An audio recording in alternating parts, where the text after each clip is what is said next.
ہماری مسجد کا امام چور ہے۔ شاید ایسی ویڈیو آپ پہلی مرتبہ دیکھ رہے ہیں۔ السلام علیکم ورحمۃ اللہ وبرکاتہ۔ محترم بزرگوں اور دوستوں، عزیز ساتھیوں، کل رات میں ایک واقعہ پڑھ رہا تھا جو کہ بہت ہی عبرت بھرا واقعہ ہے۔ آپ حضرات سے درخواست ہے کہ اس واقعے کو سر کے کانوں کے ساتھ ساتھ دل کے کانوں سے بھی سنیں۔ تھوڑی سی ترمیم اور ملاوٹ کے ساتھ واقعہ آپ کی خدمت میں پیش کرتا ہوں، جس کا عنوان یہ ہے کہ ہماری مسجد کا امام چور ہے۔ افریقہ میں ایک شخص حافظ قرآن، عالم دین کسی مسجد میں امامت کے لیے مقرر ہوئے۔ لوگ امام صاحب کا بہت احترام کرتے تھے اور ہر آدمی چاہتا تھا کہ امام صاحب کو اپنے گھر دعوت میں بلائے، خاص طور پر رمضان المبارک میں۔ اسی لیے ایک مقتدی نے رمضان المبارک میں ان کو افطار میں اپنے گھر بلایا۔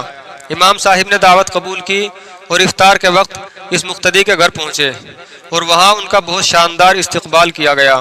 افطار کے بعد امام صاحب نے میزبان کے حق میں دعا کی اور واپس چلے گئے۔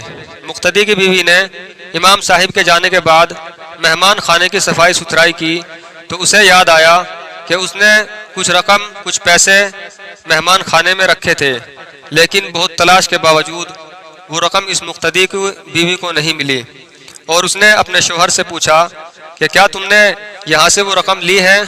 شوہر نے جواب دیا نہیں، اور پھر اس نے یہ بات شوہر کو بتا دی کہ مہمان کے علاوہ کوئی بھی دوسرا آدمی ہمارے گھر نہیں آیا اور ہمارا بچہ دوسرے کمرے میں تھا، اور جھولے میں رہنے والا اتنا چھوٹا سا بچہ چوری نہیں کر سکتا۔ بالآخر دونوں میاں بیوی اس نتیجے پر پہنچے کہ ہماری رقم اس مہمان نے یعنی امام صاحب نے چرائی ہے اور ہماری مسجد کے امام صاحب چور ہیں۔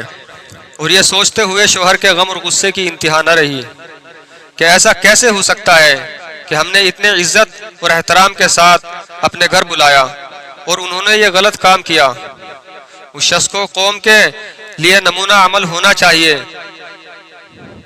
نہ کہ چور ڈکیت۔ غم اور غصے کے باوجود اس آدمی نے شرم کے مارے اس بات کو چھپا لیا اور چپ رہا، نہ امام صاحب کو کچھ کہا اور نہ کسی سے کچھ بتایا۔ لیکن حال یہ ہوا کہ امام صاحب سے دور دور رہنے لگا تاکہ سلام دعا نہ کرنی پڑے۔ اسی طرح ایک سال گزر گیا اور پھر رمضان المبارک آ گیا اور لوگوں کو پھر اسی خاص محبت اور جوش و خروش کے ساتھ امام صاحب کو اپنے گھروں میں افطار کے لیے بلانے لگے۔ اس آدمی نے اپنی بیوی سے کہا کہ ہمیں کیا کرنا چاہیے، امام صاحب کو گھر بلائیں یا نہیں؟ بیوی نے کہا بلانا چاہیے، کیونکہ ہو سکتا ہے مجبوری کے عالم میں انہوں نے وہ رقم اٹھائی ہو، کیونکہ کل آپ ہی پڑوسیوں کے سامنے اس بات کا ذکر کر رہے تھے کہ لوگوں کا امام صاحب کو دینا اور دلوانا بھی ایسا ہی ہے۔ بس بعض لوگوں پر تو چار فصل ہو گئی، انہیں کبھی دینے کا خیال ہی نہیں آیا، اور بعض اس غلط فہمی میں ہیں کہ ہم پر تو بس ایک ہی فصلانہ تھا اور وہی ہم نے رمضان میں دے دیا تھا، حالانکہ رمضان میں تو شیرنی وغیرہ کے پیسے لے جا رہے تھے اور ان پیسوں کو دے کر وہ اپنے جی میں کئی فصلانوں سے بری ہو گئے۔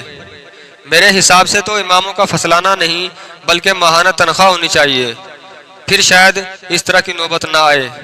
بیوی نے کہا چلو ہم ایسا کرتے ہیں کہ ہم انہیں معاف ہی کر دیتے ہیں تاکہ اللہ بھی ہمارے گناہ معاف کر دے۔ اور پھر اس آدمی نے امام صاحب کو اسی عزت اور احترام کے ساتھ اپنے گھر افطار پر بلا لیا، اور جب افطار وغیرہ سے فارغ ہو گئے تو اس آدمی نے امام صاحب سے پوچھا کہ امام صاحب آپ سوچ رہے ہوں گے کہ سال بھر سے آپ کے ساتھ میرا رویہ کچھ بدلا سا کیوں ہے؟ امام صاحب نے جواب دیا کہ ہاں، لیکن زیادہ مصروفیت کی وجہ سے میں تم سے اس کی وجہ معلوم نہ کر سکا۔ آدمی نے کہا کہ اگر آپ برا نہ مانیں تو آپ سے میرا ایک سوال ہے اور مجھے امید ہے کہ آپ اس کا واضح جواب دیں گے۔ امام صاحب نے کہا کہ ہاں انشاءاللہ بالکل۔ وہ آدمی بولے کہ پچھلے سال رمضان المبارک میں میری بیوی نے مہمان خانے میں کچھ رقم رکھی تھی اور پھر وہ رقم اٹھانا بھول گئی، اور آپ کے جانے کے بعد ڈھونڈنے کے باوجود وہ رقم ہمیں نہیں ملی۔ کیا رقم آپ نے لی تھی؟ امام صاحب نے کہا کہ ہاں میں نے لی تھی۔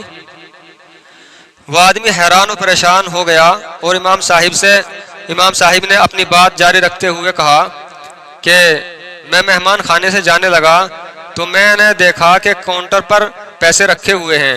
چونکہ تیز ہوا چل رہی تھی اور نوٹ ہوا سے ادھر ادھر اڑ رہے تھے، لہٰذا میں نے وہ نوٹ جمع کیے اور میں وہ رقم فرش کے نیچے یا کہیں اور نہیں رکھ سکا کہ ایسا نہ ہو تم وہ رقم نہ ڈھونڈ سکو اور پریشان ہو جاؤ۔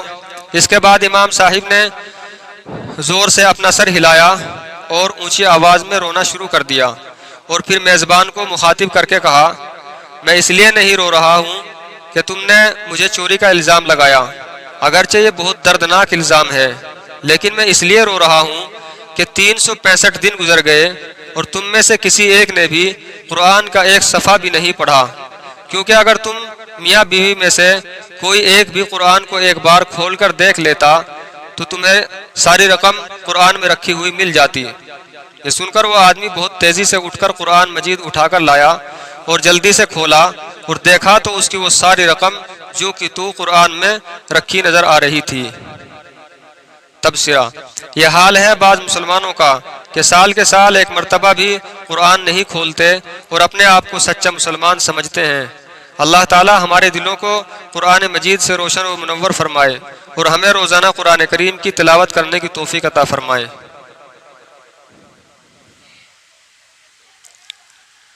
اگر آپ کو ویڈیو پسند آئی تو شیئر کیجیے۔